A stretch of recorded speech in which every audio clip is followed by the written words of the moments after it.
Hey everybody, welcome to What the Flick, getting caught up on Better Call Saul, Episode 8, Rico, Brett Erlich, Alonso Duralde. Let's have a look. And that is it. What a relief. I should have done this years ago. Well, people do tend to put it off, but everybody should have a will. Please tell your friends. And that comes to $140. And I'm happy to take cash or a check or cash.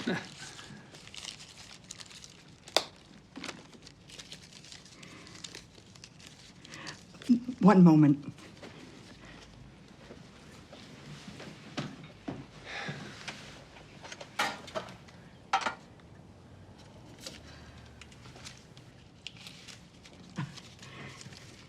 Could you write me a check?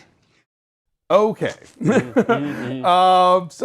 So much going on here. Yes. I really love the idea. Well, for one thing, the big lesson we've learned, always look for the paper recycling bin before you go diving into the dumpster. So gross. Ugh. So viscerally disgusting. Diapers and spaghetti and I don't even want to know. Then I reacted weirder to when Chuck pours the coffee. There was one scene in the show where Chuck, it's just this really close-up shot of Chuck pouring coffee, and the sounds of going in. That I was like weirded out by. Everybody's got their thing. Like we ate a potato chip on our podcast once and got a lot of emails about it. It never happened again. That's amazing. So people get set off by different things. I love the whole flashback to him passing the bar. Yes. The brief history of Jimmy McGill. Exactly. Mailroom bitch. Yes, totally. But I love the whole thing of Kim in that awful storeroom / office, and then the blue suit asshole coming in to ruin everything in a scene that is completely scored. Whatever. There's nothing but a dot matrix printer. Right. They need to show this in screenwriting. Yes. This is another way to tell a story. Yes. This is a great example of maybe you don't have to have the dialogue. You don't have to, but I'm sure they wrote the dialogue. No doubt, yeah. And then they perform the dialogue, but you don't need that. It's just, and then it gives you this feeling of this is how quickly, after years and years of work to try to pass the bar. That you can deflate a dream. Yeah, within 15 pages of Xerox copy, you can completely eliminate a party, a dream, a person. And he literally takes the cake. No, I hate him. I hate him. So I have a question. Who's the other Hamlin? There's two Hamlins. Did they ever explain that? We're only 8 episodes in. I know. That's what I want to know. This is a world that is waiting to unfold before us, including the other Hamlin. as long ago as whenever this was, before, Do we know, is this 2002 or something? I don't know when this flashback was. Oh, right, that's true, because there's a lot of, So during this flashback. Right, whenever that was. There's a power dynamic. There's a weird power dynamic with Chuck and Hamlin. And how, and then I read an article that was on one of these, and now I'm going to forget who it was, but that was kind of pointing out how responsible Chuck is really for disappointing Saul or Jimmy. Sure. Well, not standing up for his brother. Here's the thing, though. You work for this prestigious Bluenose, Albuquerque law firm, and your partner. Do you automatically offer a position to your brother who has a degree from the University of Samoa Law School? I think there is a position you can offer him because anyone who watched My Cousin Vinny knows that it's the law firm that teaches you half of what you need to learn. And so I think there is a place for that. It doesn't have to be he doesn't have to start trying cases tomorrow. Right. But at least a glorified paralegal. In this giant law firm. See that? And that's one of those things where he took it upon himself to pass the bar. Yeah. It took him 3 times. But he's a self-starter. But yeah, that's the kind of thing where you put him in, you see what happens. Yeah. I don't know what had happened originally, and maybe they're trying to communicate that very early on Hamlin was just trying to get control. It seems that Chuck is Chuck seems to be the name that everybody respects, Right. as we learn later in the episode. Yes. Dennis Boutsikaris. Dennis Boutsikaris. That's so awesome. Extraordinaire. He's one of my favorite like 70s TV guys. Yeah. I haven't seen him in a while. I'm sure he's been working steadily and I just hadn't noticed. Right, I feel like he's played characters like No, this. I'm sure he's probably been on like 25 Law and Orders by this point or something. But it was like, oh my God, Dennis Boutsikaris. All right, so let's jump ahead. Let's talk about the last shot. Right, the last shot where Chuck is outside. Yes. He realizes that he's outside. He had just been in the thick of just trying to go get some files that he needed because he's so involved in Right, his investigating brain this is on the case and is on work, and it doesn't even occur to him, oh, I'm walking outdoors and I am in the sun and there's the electrical, you know. Most shocking thing is that remote control works on that shitty car. You know, didn't he have like a little clicker? I'm like, I don't think that'd be a clicker car. But maybe that much time has passed. I think that was probably a cutting edge in 2002, the little clicker on the Maybe car. so. It's certainly added later, given, you know, it's like, I put the clicker in or do I make it all one color? I'm going to go with clicker. It's an old car in 2002, which means it's probably a 1992 Civic.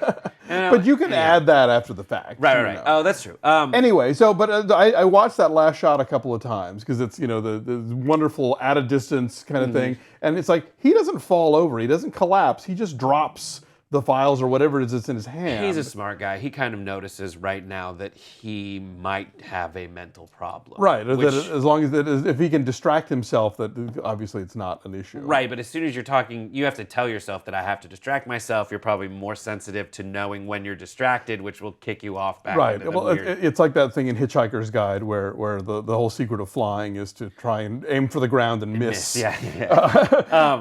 So I think it's going to be difficult because he's going to be taken off. He's always going to be taken out of the thought process, like, because this thing that has affected his life for so long, his inability to go outside, Right.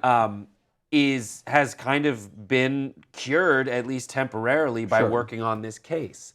That's going to take his focus off the case and more onto this potentially terrible, you know, mental spiral of like, oh my gosh, I've just proven how fragile I am mentally. But at the same time, if it's working on the case that allowed him to make that breakthrough, maybe all the more reason to then pour yourself into your work and distract yourself from this thing. Right. You know? Now, here's something that Does that mean it takes him back to the office? I don't know. I don't think it takes him back to the office. In fact, I'm pretty sure that here's something that might happen, is that he probably can't make these copies for the case, given his like contract with HHM. Right.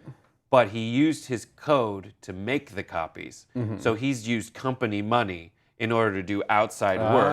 I wonder if that's going to get him kicked out. And talk about all the guilt that's going to be slumped onto Jimmy. Sure, yeah, that he's violated his non-compete clause. Or whatever. I hope that's not what happens, but I think that's a very big possibility. Yeah, no, I mean, I don't want to get too much into the prognostication game. Let's just see how this thing plays out. But no, I did think it felt like a very genuine moment, and yeah, the way these characters kind of unfold every week, it's just more and more interesting. And that flashback, I think, really, because we've sensed a lot of bitterness, obviously, from on Jimmy's part towards the firm, and I think this really goes a long way to explaining, right, this is why. It's not just about the brother stuff. You know? Additional crystallization of like, not only is he bitter that this is Jimmy bitter that the company's trying to, for $0, Right. Get his brother, essentially keep his brother out of the way. Yeah. But it has been a very long time that his brother has, you know, as evidenced by the, you know, opposing counsel's laudatory Respect for Chuck. That guy is such a juggernaut.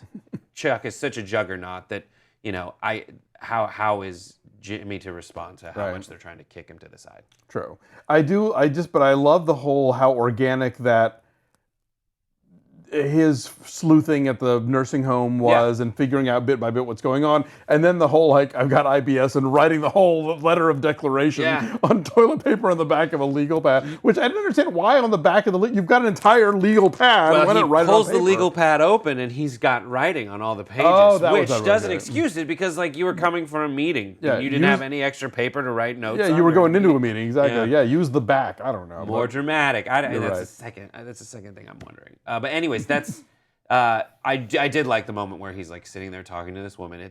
And it really is like in a Like, 100. whoa! You've got an allowance? Yeah, that's it. But and still, he's making it $140 at a time. That that's how he's absolutely. raking in the money. But again, and I think that's actually maybe a place where his sort of sense of morality comes in handy, because the idea of him letting her keep the 20, and until the next time she gets paid, and owing him, sets the wheels in motion. Think, wait a minute, why are you on an allowance? And because that's actually a pretty nice nursing home. I've seen some doozies in my day. So that in a way, it's almost sort of like his reward for not just being the see ya. Yeah. What I want to see in a flashback is the low point of Slip and Jimmy. Have we seen that yet? I think the alley was pretty bad with the fake Rolexes. That was kind of that was like the business is popping, Jimmy. Oh, I want to you see the mean, low okay. point. Like I want to see when he realized that this.